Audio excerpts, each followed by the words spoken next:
नमस्कार दोस्तों, एक बार फिर से आपका स्वागत है आपके अपने यूट्यूब चैनल द टॉप जी का पर। मैं हूं विजेंद्र सिंह। दोस्तों, इस चैनल पर अगर आप नए हैं तो चैनल को सब्सक्राइब कर दीजिए, शेयर कर दीजिए, बेल आइकन को दबा दीजिए ताकि इस प्रकार के जो भी मैं विज्ञापन के नोटिफिकेशन का आपके पास वीडियो अपलोड करूं उसका नोटिफिकेशन आपको मिल जाए। दोस्तों, आज मैं देखने वाले हैं बिहार कर्मचारी चयन आयोग के तहत स्टेनोग्राफर की जो भर्ती आई हुई है उसके बारे में हम लोग विश्लेषण करेंगे, जिसमें आप देख सकते हैं कि आंसू लिपि और अनुदेशक अनुलेशन के पदों पर नियुक्ति हेतु नियोजित की जाने वाली प्रतियोगिता परीक्षा का विज्ञापन जो बिहार कर्मचारी चयन आयोग वेटनरी कॉलेज पटना 14 के द्वारा विज्ञापन शुरू किया गया है, जिसका ऑनलाइन विज्ञापन प्रारंभ होने के 15/5/2023 से शुरू हो चुका है, जिसका आवेदन की अंतिम तिथि 14/6/2023 तक है। हम लोग आगे देखते हैं। सामान्य प्रशासन विभाग बिहार पटना अंतर्गत बिहार सचिवालय आंसू लिपि सेवा संवर्ग के आंसू लिपिक पद तथा मंत्रिमंडल सचिवालय राजभाषा विभाग और बिहार पटना के अंतर्गत अनुदेशक आंसू लेखन के रिक्त पदों पर नियमित नियुक्ति हेतु विज्ञापन बिहार कर्मचारी चयन आयोग पटना को अधिसूचना प्राप्त हुई है। अधिसूचना अनुसार आंसू लिपि अनुदेशक आंसू लेखन पद हेतु सुयोग्य भारतीय नागरिकों से ऑनलाइन आवेदन पत्र प्रतियोगिता परीक्षा के माध्यम से नियुक्ति के लिए आमंत्रित किए जाते हैं। पदों की विवरणी निरूपण है। आइए पदों की विवरण देखते हैं हम लोग। दोस्तों आप लोग यहाँ देख सकते हैं कि 37 पद है अन रिजर्व के लिए, अनारक्षित के लिए 37 पद है, जो ज़्यादा भी नहीं है और कम भी नहीं है। और इसमें दिया गया है 8 पद। 8 पद आपको पिछड़ा वर्ग के लिए है, 8 पद पिछड़ा वर्ग के लिए है। 40 पद आपको दिया गया है अत्यंत पिछड़ा वर्ग यानी SC के लिए। अनुसूचित जाति के लिए 64 पद दिया गया है, जो बहुत कम भी नहीं है और ज़्यादा भी नहीं है। आगे देखते हैं। 4 पदों को दिया गया है, आपको 4 पद दिया गया है अनुसूचित जनजाति पिछड़े वर्ग की महिला के लिए, और पिछड़े वर्ग की महिला के लिए भी दिया गया है इसमें 13 पद, और 4 पद दिया गया है अत्यंत पिछड़ा के लिए। 4 पद दिया गया है अत्यंत पिछड़ा के लिए, 13 पद यहाँ पर दिया गया है अत्यंत पिछड़ा के महिला के लिए, जिसमें 232 कुल पद दिया गया है, जिसमें यहाँ पर 232 पदों के लिए विज्ञापन प्रकाशित है, जिसमें 35% क्षैतिज आरक्षण के तहत कुल 31 सम्मिलित है, जिसमें 35% महिलाओं के लिए आरक्षण है बिहार में, जिसमें उपयुक्त सभी रिक्तियाँ अनुबंधित है जो घट बढ़ सकती है। यानी कहने का मतलब इसमें पद घट बढ़ भी सकते हैं। और इसमें देखते हैं आपको यहाँ पर देख सकते हैं क्वालिफिकेशन क्या है। आंसू लिपिक सामान्य प्रशासन विभाग के द्वारा यह भर्ती निकाली गई है। लेवल 4 का पद है, जो बहुत अच्छा पे स्केल भी मिलता है। इसमें सिर्फ मामूली से क्वालिफिकेशन इंटरमीडिएट 10+ उत्तीर्ण या समकक्ष होना चाहिए। यानी आप 10वीं पास हैं, अगर आप 10वीं पास हैं और उसके बाद इंटर किए हैं तो ठीक है, अगर नहीं भी किए हैं तो ITI भी अगर किए हैं तो भी चलेगा। तो बहुत लड़कों ने इंटरमीडिएट किए होंगे और ITI किए होंगे। इसमें कंप्यूटर के बेसिक वर्जन प्रोसेसिंग का ज्ञान होना चाहिए। यानी कहने का मतलब हुआ कि मामूली सी इंटरमीडिएट पास होना चाहिए, या जो लड़का 10वीं किया है और ITI किया है उसके लिए सुनहरा मौका है। आइए आगे देखते हैं। आगे इधर आपके लिए शैक्षणिक योग्यता में देखते हैं। ऑनलाइन आवेदन समर्पित करने की अंतिम तिथि तथा अभ्यर्थियों की मान्यता प्राप्त बोर्ड संस्थान से इंटरमीडिएट यानी 10+2 या समकक्ष में उत्तीर्ण होना अनिवार्य है। आंसू लिपि अनुदेशक आंसू लेखन पद हेतु मौलवी प्रमाण पत्र ITI 2 वर्षीय पाठ्यक्रम जिसका प्रमाण पत्र NCVT या SCVT द्वारा निर्गत हो, एवं पॉलिटेक्निक 3 वर्षीय अभियंत्रण डिप्लोमा को इंटरमीडिएट के समकक्ष माना जाएगा। यानी कहने का मतलब जो विद्यार्थी आंसू लिपि अनुदेशक आंसू लेखन पद हेतु मौलवी पत्र प्रदान कर लिए हैं, माने ले लिए हैं मौलवी से, डिग्री हासिल कर लिए हैं डिप्लोमा, तो कोई दिक्कत नहीं, बहुत अच्छा है। नहीं तो आप ITI अगर अगर किए हैं तभी भी चलेगा, और नहीं तो 2 वर्षीय ITI जो NCBT SCBT से प्रमाण पत्र हो, या अगर इस सब के अलावा मैट्रिक करने के बाद पॉलिटेक्निक 3 वर्षीय अगर किए हैं तब भी आपको इंटरमीडिएट के समकक्ष माना जाएगा। आइए अगला देखते हैं, न्यूनतम शैक्षणिक योग्यता। ऑनलाइन आवेदन समर्पित करने की अंतिम तिथि तक अभ्यर्थियों के मान्यता प्राप्त संस्था से उपरोक्त तालिका में वर्णित पदों विभागों के सामने उल्लेखित न्यूनतम तकनीकी योग्यता धारण करना अनिवार्य है। यानी आप सब कुछ मिलाकर यही बात हुआ, जो 10वीं पास करने के बाद इंटरमीडिएट किए हैं, उसके बाद अगर नहीं किए हैं तो ITI किए हैं, उसके अलावा वो भी नहीं किए हैं तो 10वीं करने के बाद आप डिप्लोमा किए हैं, तब भी पॉलिटेक्निक से चलेगा 3 वर्ष का। तो इतना आप कुछ भी किए हैं, मामूली से कहने का मतलब जो इंटर किए हैं या ITI किए हैं तो आप फॉर्म भर सकते हैं। आगे देखते हैं, इधर कुछ नहीं है।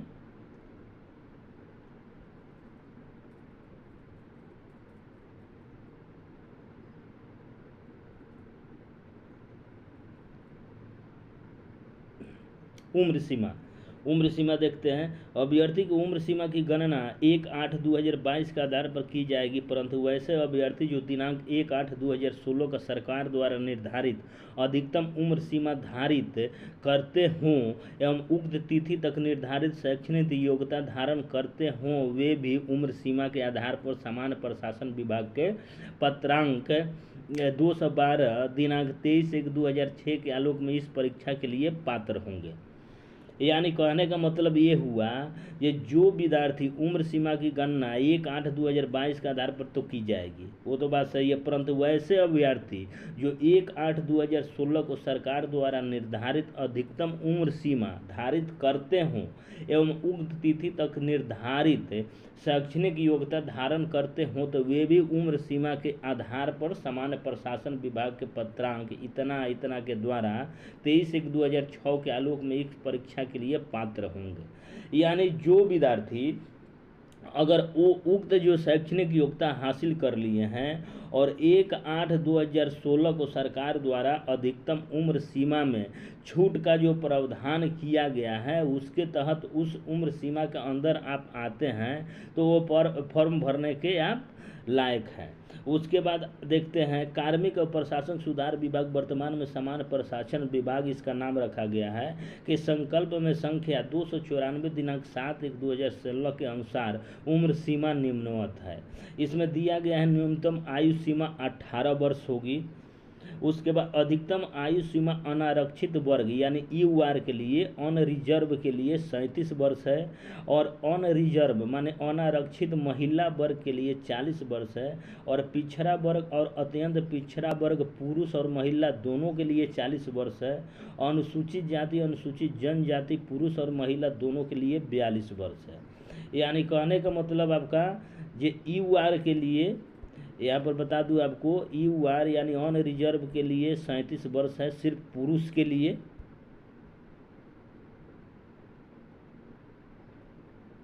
एक मिनट, UR जो ऑन रिजर्व है पुरुष के लिए 37 वर्ष है, और ऑन रिजर्व महिला के लिए 40 वर्ष है। उसके बाद पिछड़ा वर्ग यानी SC के लिए 40 वर्ष है महिला और पुरुष दोनों के लिए, और ST के लिए 42 वर्ष है महिला और पुरुष दोनों के लिए। आगे देखते हैं,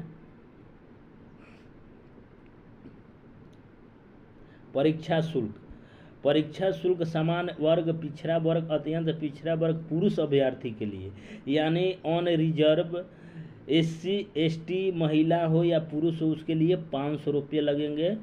नहीं, सिर्फ पुरुष वर्ग के लिए 540 रुपये लगेंगे, और अनुसूचित जाति अनुसूचित जनजाति बिहार के अस्थायी निवासी के लिए 135 रुपया लगेंगे, और सभी श्रेणी के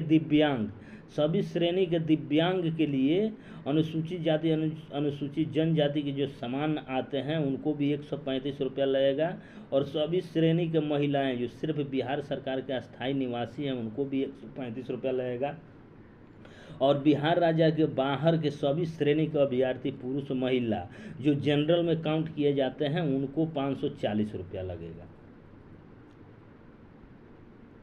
आगे देखते हैं परीक्षा की प्रकृति। बिहार कर्मचारी चयन आयोग परीक्षा संचालन नियमावली 2010 के आलोक में 40,000 से अधिक आवेदन प्राप्त होने पर प्रारंभिक परीक्षा आयोजित की जाएगी। अधिक आवेदन प्राप्त होने पर प्रारंभिक परीक्षा एक से अधिक चरणों में आयोजित की जा सकती है। विभिन्न चरणों में परीक्षा आयोजित किए जाने की स्थिति में परीक्षा परिणाम सामान्यीकरण की प्रक्रिया अपनाते हुए तैयार की जाएगी। सम्मानीकरण की प्रक्रिया अपनाई जाएगी। उसके बाद यहाँ पर दिया है नियमावली के आलोक में 40,000 से अधिक अगर आवेदन फॉर्म आते हैं तब पीटी और मेंस दोनों प्रकार से एग्ज़ाम लिए जाएंगे। अगर 40,000 से कम आवेदक का आवेदन आता है तो एक ही एग्ज़ाम होगा। अगर 40,000 से ज़्यादा परीक्षार्थी फॉर्म भरते हैं तब पीटी और मेंस दोनों प्रकार की परीक्षाएं होंगी। उसके बाद आपका चुनाव किया जाएगा। इसमें दिया है सम्मानीकरण की प्रक्रिया, यानी विभिन्न चरणों 1 से 2 4 पाली में अगर परीक्षा होता है तो नॉर्मलाइजेशन की प्रक्रिया अपनाई जाएगी, जिसको सम्मानीकरण कहा जाता है। आगे देखते हैं लिखित परीक्षा वस्तुनिक प्रकृति की होगी। लिखित परीक्षा के माध्यम से कोटिवार उपलब्ध रिक्तियों की 5 गुना संख्या के बराबर अभ्यर्थियों का चयन व्यवहारिक परीक्षा के लिए किया जाएगा। यानी कहने का मतलब है कि पीटी परीक्षा में जो परीक्षार्थी बैठे होंगे, जो सीट के अनुसार जो रिक्त 234 पोस्ट है उसके 5 गुना परीक्षा फल निकाला जाएगा। यानी पीटी परीक्षा में जो 234 है उसके 5 गुना रिजल्ट आएंगे आपके मेंस परीक्षा में बैठने के लिए।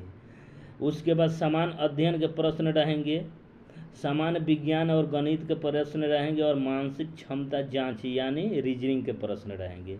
अब प्रश्न वस्तुनिष्ठ बहुविकल्पीय होंगे, यानी 4 विकल्प वाले प्रश्न होंगे। कुल प्रश्नों की संख्या 150 होगी। और यहाँ आगे देखिए, प्रत्येक प्रश्न सही उत्तर के लिए 4 अंक दिए जाएंगे तथा प्रत्येक गलत उत्तर के लिए 1 अंक की कटौती की जाएगी, यानी 1/4 निगेटिव मार्किंग होगा आपका। परीक्षा की अवधि 2 घंटे 15 मिनट की होगी। प्रारंभिक परीक्षा में भाषा का माध्यम हिंदी अंग्रेजी होगा। अगर हिंदी और अंग्रेजी के प्रश्न पत्रों में कोई भिन्नता होती है तो अंग्रेजी के प्रश्न ही मान्य होंगे।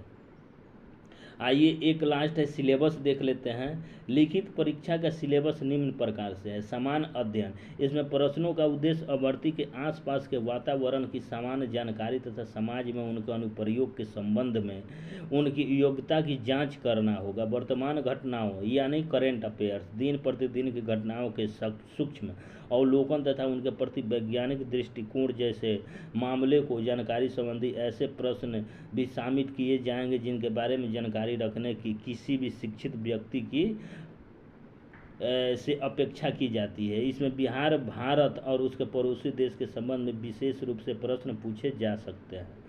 आगे देखते हैं समसामयिकी यानी करेंट अफेयर्स, वैज्ञानिक प्रगति, राष्ट्रीय अंतर्राष्ट्रीय पुरस्कार, भारतीय भाषाएं, पुस्तक, लिपि, राजधानी, मुद्रा, लेख, खेल, खिलाड़ी, महत्वपूर्ण घटनाएं। यानी भाषा से भी प्रश्न पूछे जाएंगे। जो नवीन पुस्तक के लेखक, जो नया नया पुस्तक आते हैं उनका नाम और लेखक के नाम जानना आपको ज़रूरी है।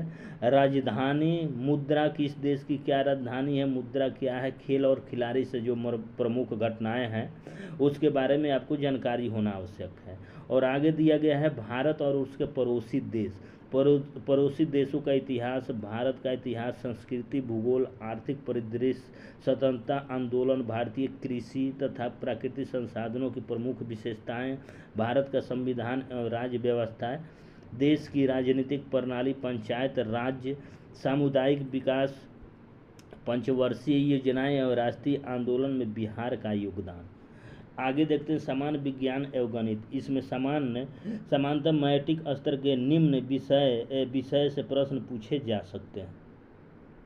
सामान्य विज्ञान में भौतिक शास्त्र, रसायन शास्त्र, जीव विज्ञान, भूगोल और कंप्यूटर के बेसिक वर्जन प्रोसेसिंग के ज्ञान से संबंधित मौलिक प्रश्न पूछे जाएंगे। और आपको गणित में संख्या पद्धति से संबंधित प्रश्न, पूर्ण संख्याओं का अभिकलन, दशमलव और भिन्न संख्याओं के बीच परस्पर संबंध, मूलभूत अंक गणितीय संक्रियाएं, प्रतिशत, अनुपात, समानुपात, औसत, ब्याज एवं लाभ और हानि के प्रश्न से पूछे जाएंगे। मानसिक क्षमता में इसमें शाब्दिक एवं गैर शाब्दिक दोनों प्रकार के प्रश्न यानी वर्बल और नॉन वर्बल रीजनिंग से प्रश्न पूछे जाएंगे। यहाँ पर दिया है हिंदी आंसू लेखन। हिंदी आंसू लेखन की 80 शब्द प्रति मिनट की गति से 4 मिनट तक लेखापन द्वारा जांच की जाएगी। लेखापन प्रारंभ करने के पूर्व 1 मिनट का लेखापन जांच डिस्ट्रैक्शन लिख दिया जाएगा। श्रुति लेख टंकित करते हेतु 20 मिनट का समय दिया जाएगा। इसके अतिरिक्त उम्मीदवारों को टंकन आरंभ करने से पूर्व 2 मिनट का समय शुद्धि हेतु दिया जाएगा। ये तो आपको पीटी और मेंस पास होने के बाद ही होगा। और यहाँ पर दिया गया है क्वालिफाइंग मार्क्स। कार्मिक एवं प्रशासनिक सुधार विभाग, समान प्रशासन विभाग द्वारा निर्गत संकल्प संख्या 2374 दिनांक 16/7/2007 के आलोक में लिखित परीक्षा में अभ्यर्थियों की न्यूनतम अर्हता प्राप्त करना अनिवार्य होगा। सामान्य वर्ग के परीक्षार्थियों के लिए 40% यानी 150 का 40% लेना पड़ेगा, यानी आपको 60 प्रश्नों का उत्तर सही होना चाहिए, यानी 60 प्रश्न कट छंट के निगेटिव घटाकर 60 नंबर आना चाहिए। पिछड़ा वर्ग के लिए 36.50%, अत्यंत पिछड़ा वर्ग के लिए 34%, अनुसूचित जाति जनजाति के लिए 32%, महिला सभी वर्ग के लिए 32%, दिव्यांग सभी वर्ग के लिए 32%। यहाँ पर दिया है ऑनलाइन आवेदन प्रारंभ करने की तिथि 15/5/2023 से हो चुकी है और ऑनलाइन आवेदन भरने की अंतिम तिथि 14/6/2023 है।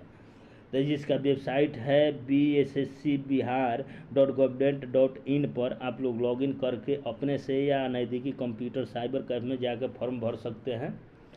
तो दोस्तों की ये रहा इंटरमीडिएट जो 10+2 के जो अभी नया भर्ती आई हुई है। आप लोग समय सीमा के अंदर रहते हुए आप लोग फॉर्म भर लें।